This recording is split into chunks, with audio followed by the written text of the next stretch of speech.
Thailand ও কম্বোডিয়ার দীর্ঘদিনের সীমান্ত বিরোধ গত বৃহস্পতিবার নতুন মাত্রায় পৌঁছেছে। ওই দিন থাইল্যান্ড কম্বোডিয়ার সামরিক স্থাপনা লক্ষ্য করে বিমান হামলা চালায়। পাল্টা কম্বোডিয়া রকেট ও কামান দিয়ে জবাব দেয়। এ সংঘর্ষে দুই পক্ষেই হতাহতের ঘটনা ঘটে। উভয় দেশই একে অপরকে আগ্রাসনের জন্য দায়ী করেছে। এই বিরোধের মূল সূচনা ফ্রান্সের উপনিবেশকালীন সময়ের একটি পুরনো সীমান্ত মানচিত্র থেকে।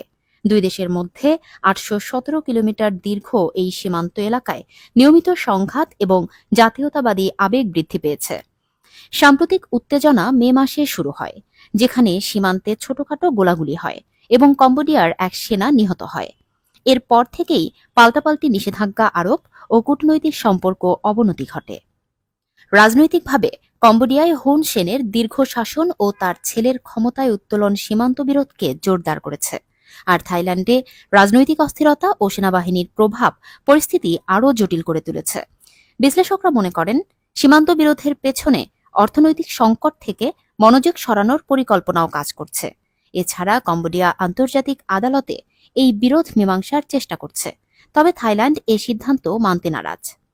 আঞ্চলিক মহল থেকে আসিয়ানের মধ্যস্থতার সম্ভাবনা কম হলেও চীন এই সংকটে মধ্যস্থতা করতে পারে, যা আবার দ্বিপাক্ষিক সম্পর্ককে নতুন দিক দিতে পারে। বর্তমানে থাইল্যান্ডের অন্তর্বর্তী প্রধানমন্ত্রী যুদ্ধ অবসানের আহ্বান জানিয়েছেন। অপরদিকে কম্বোডিয়ার প্রধানমন্ত্রী জাতিসংঘ নিরাপত্তা পরিষদে জরুরি বৈঠকের দাবি করেছেন। দক্ষিণ পূর্ব এশিয়ায় শান্তি ও স্থিতিশীলতার জন্য দ্রুত এবং শান্তিপূর্ণ সমাধান এখন অপরিহার্য হয়ে দাঁড়িয়েছে।